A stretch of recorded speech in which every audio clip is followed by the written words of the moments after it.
Philippe Dubois, bonjour. Vous êtes chimiste, membre de la classe des sciences de l'Académie royale de Belgique, spécialiste en ingénierie des matériaux, mais vous êtes aussi, et depuis 3 ans, le recteur de l'université de Mons. Et c'est à ce titre que on vous a demandé d'apporter un éclairage sur la crise par rapport à l'enseignement supérieur. Alors, en quoi cette crise a amené les universités, et notamment la vôtre, à se réorganiser quant à son enseignement? Mais je vous dirais, comme tous les secteurs de notre société qui ont dû faire face à cet incroyable imprévu qu'a été la survenance de cette pandémie, ça n'a pas été facile de s'adapter. Nous avons fait preuve de décence, nous devons faire preuve de décence. Les difficultés organisationnelles auxquelles les universités ont été confrontées ne sont rien avec ce qu'a dû endurer et doivent encore vivre le monde médical, hospitalier, le personnel soignant des maisons de retraite et de soins, des maisons de repos. Mais néanmoins, nous avons anticipé. Nous avons anticipé au niveau des universités et de manière solidaire. Et quels ont été les fondements, les principes de cette réorganisation? Alors, sans hésiter, la première priorité, c'est la préservation de la santé de tous et toutes, de nos étudiants, de nos enseignants, de nos chercheurs et chercheuses, mais aussi de tout personnel, qu'il soit administratif, technique et ouvrier. Ça a été notre priorité absolue durant cette crise. C'est ce qui nous a guidés durant cette crise. Et j'imagine que vous avez pu compter sur des ressources financières, humaines, mais est-ce qu'elles étaient suffisantes et quelles étaient ces ressources? Alors, d'abord, c'était des ressources en interne. Nous avons pompé dans nos propres bas de laine.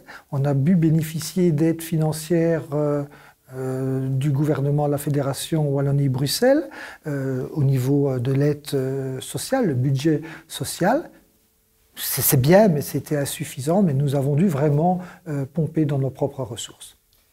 Et évidemment, cette réorganisation nous amène à la question de l'enseignement à distance, qui est en fait une vieille question dont on parle depuis très longtemps. On a parlé des MOOC et évidemment, cette question prend une urgence toute particulière. Quel est votre avis sur les bénéfices éventuels ou les difficultés de l'enseignement à distance? Alors clairement, dans le cas présent, nous n'avions pas d'autre choix. Il est toutefois clair pour moi que la vocation de l'enseignement, qu'il soit universitaire ou autre d'ailleurs, est davantage dans le partage et l'échange de savoir au travers d'une pédagogie de proximité que par écran interposé. Je dois toutefois admettre que l'enseignement à distance peut contribuer, grâce à ces innovations technologiques, à favoriser l'ouverture d'autres horizons pédagogiques, offerts à nos enseignants, mais également à nos étudiants. Et ce, de manière complémentaire, j'insiste sur cette complémentarité au présentiel. Mais jamais il ne visera à supplanter ce dernier, plutôt le compléter utilement. Au travers de cette crise que nous sommes toujours en train de vivre, nos enseignants, nos enseignantes ont été certes bousculés, mais aussi amenés à se remettre en question, à revoir la conception de leurs cours, tandis que des efforts financiers, on en parlait, conséquents. Dans notre université, l'Université de Mons, c'est plus d'1 demi-million d'euros qui ont été mis sur la table, qui ont été investis en parallèle dans des équipements de pointe destinés, par exemple, à capter, enregistrer et rediffuser les différents cours. Je le redis et j'insiste, tout ça ne remplacera jamais, en tout cas à courte échéance, l'échange d'un professeur avec ses étudiants, en live, si j'ose dire, même si ce matériel est bien utilisé. Mais je pense que cela pourra booster la créativité pédagogique des enseignants. Donc je vois plutôt évoluer vers un mix entre présentiel et distanciel. Vous le disiez il y a un instant, on est encore dans la crise, on est encore dans cette crise sanitaire. À vos yeux, quelles sont encore les incertitudes auxquelles on doit faire face? Il faut être honnête. Même si la vaccination nous permet d'être un peu plus serein à moyen terme, enfin je l'espère sincèrement, il subsiste encore à l'heure actuelle pas mal d'incertitudes sur la suite de cette année académique. Et ce notamment pour les stages de nos étudiants. La mobilité internationale qui dépend justement de facteurs sur lesquels nous n'avons pas forcément encore la main aujourd'hui. Et ce contexte doit nous motiver à rester strictement respectueux des consignes sanitaires. Ce n'est que comme ça que nous pourrons renouer plus vite avec, je dirais, la vie normale.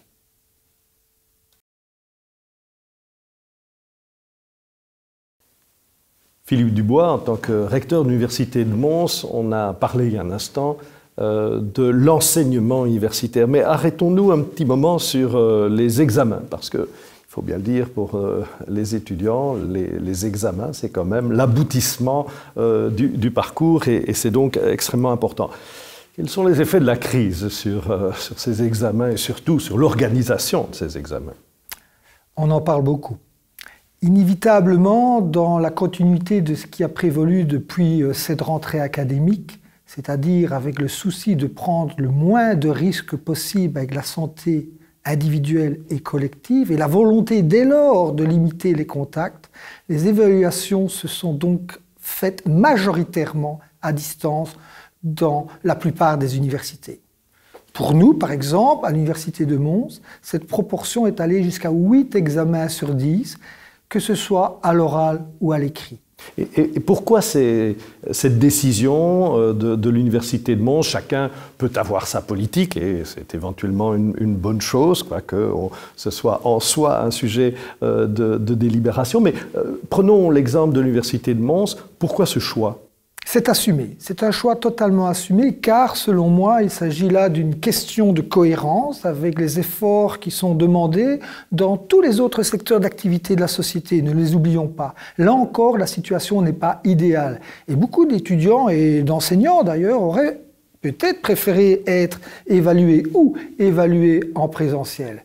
Mais heureusement, nous avons pu, dans toutes les universités, tirer, je pense, les enseignements, sans jeu de mots, des sessions précédentes, de juin et de septembre. Et chez nous, à l'Université de Mons, cela a pris la forme, par exemple, de Help Desk, composé de membres du personnel, tous volontaires, qui intervenaient, et continuent à intervenir d'ailleurs, par téléphone, par mail, pour réduire les incidents techniques à leur plus simple expression.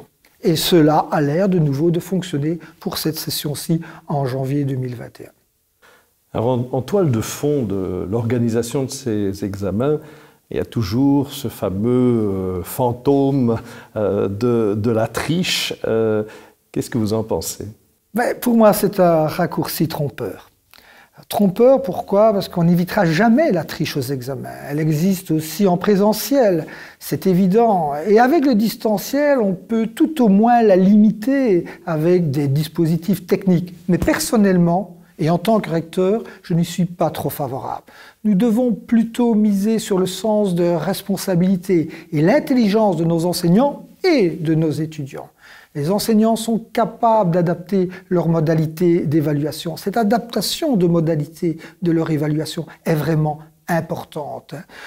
C'est dispenser un cours à distance est également une notion nécessaire en termes d'adaptation. Il en va de même pour les évaluations. Ça demande des efforts pédagogiques. On peut tout aussi bien vérifier, je pense, intelligemment et à distance si un étudiant a bien compris son cours, sans pour autant qu'il ne doive avoir recours à la triche. Alors, en tant que recteur, on peut tous avoir un point de vue en tant que parent, en tant que professeur, mais en tant que recteur, comment percevez-vous la réaction des étudiants? Comment croyez-vous qu'ils vivent ces sessions d'examen pour l'instant? Si vous me le permettez, je ne vais pas seulement répondre en tant que recteur, mais en tant qu'enseignant et moi-même examinateur.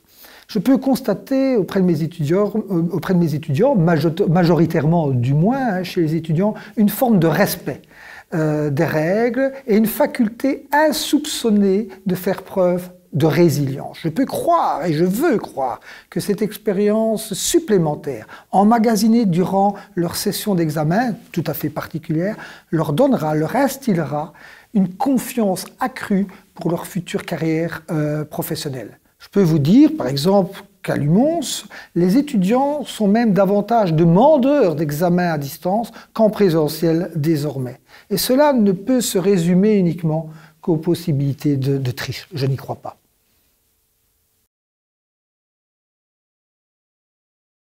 Philippe Dubois, monsieur le recteur, dans l'enseignement universitaire, il y a ce couple qui est fondateur, à tout le moins, de notre enseignement en Belgique, dans la tradition humboldtienne, ce couple enseignement-recherche. Alors, on ne peut pas distinguer dans la question qui nous occupe les deux volets. Qu'en est-il de la recherche en temps de crise sanitaire ?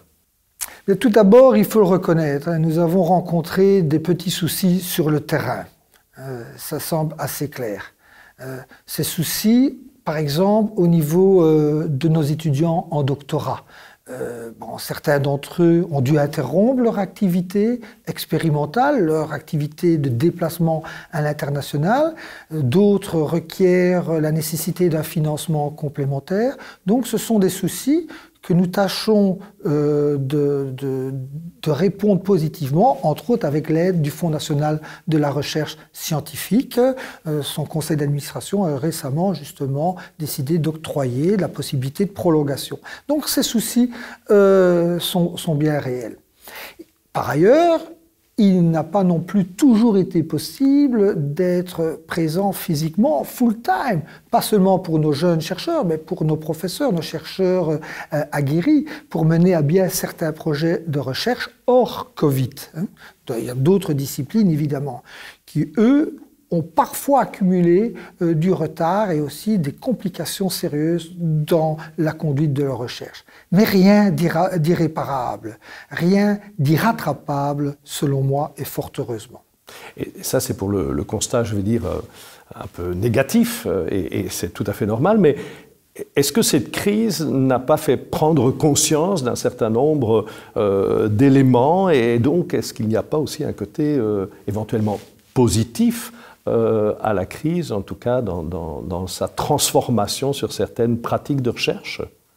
Ce que je veux personnellement retenir avant tout de cette crise et de son impact sur la recherche, c'est l'apport énorme et inestimable des universités dans la compréhension générale de la pandémie, dans l'élaboration d'outils de détection précoce de la Covid-19 ou même encore du travail permanent de vulgarisation et de restitution des travaux scientifiques auprès du grand public par le biais des médias. Heureusement que nous avons eu des experts, que nous avons des experts universitaires sur les plateaux de TV et dans les journaux pour nous expliquer simplement la dangerosité du virus, nous préserver contre la contamination. Sans parler évidemment de la mobilisation internationale pour trouver la parade en termes de vaccins dans laquelle les universités, y compris les universités du pays, les universités francophones, ont également joué un rôle prépondérant. Alors vous parlez d'une certaine manière d'un devoir des universités. Donc finalement, cette crise nous fait aussi réfléchir profondément sur la place des universités et leur rôle sociétal. Est-ce que vous pourriez développer votre conception sur ce devoir des universités? C'est clair. Tous ces travaux, à leur niveau, constituent un ensemble d'actes qui concrétisent une forme légitime de ce que j'appellerais un retour collectif sur investissement. Nous, universités, fonctionnons grâce à l'argent public pour nos missions. Et il me semble tout à fait normal que la société puisse compter sur nous quand elle a besoin de nous. Dans chacune de nos institutions, les labos se sont mis sans tarder au service de l'intérêt collectif, en intensifiant leurs recherches en lien relativement direct avec la Covid-19. Les universités belges, et donc francophones, se sont toutes impliquées, comme jamais sans doute préalablement, dans l'effort que j'appellerais de guerre déployé contre la pandémie. Et ce, dans tous les domaines, des sciences dites dures, du domaine médical, de la santé, de la psychologie, tout ça au bénéfice de notre société, de la population et de la préservation de la santé physique, mais n'oublions pas de la santé mentale également. Je peux vous parler à mon niveau de la mise en place de la première plateforme de dépistage Covid-19 en Hainaut, qui a pu se réaliser sous l'impulsion d'un certain nombre de chercheurs de notre université, plateforme qui se poursuit de manière intensifiée dans le cadre d'un binôme avec l'hôpital Jolimont dans ce qu'on appelle les plateformes fédérales BIS. C'est aujourd'hui environ 7000 tests quotidiens au départ d'une université qui, je le rappelle, n'a pas encore son master en sciences médicales, mais nous avons évidemment une faculté de médecine et pharmacie bien active. Et qu'est-ce que vous pourriez conclure de cette implication sociétale de l'université que vous appelez de vos voeux et qui s'est particulièrement manifestée dans cette crise sanitaire? À vous la conclusion, Philippe Dubois. Je suis extrêmement positif, non seulement comme recteur, comme enseignant, mais avant tout comme chercheur aussi, et chercheur qui cherche à appliquer ses recherches à la société. La crise que nous avons vécue démontre combien les universités sont indispensables.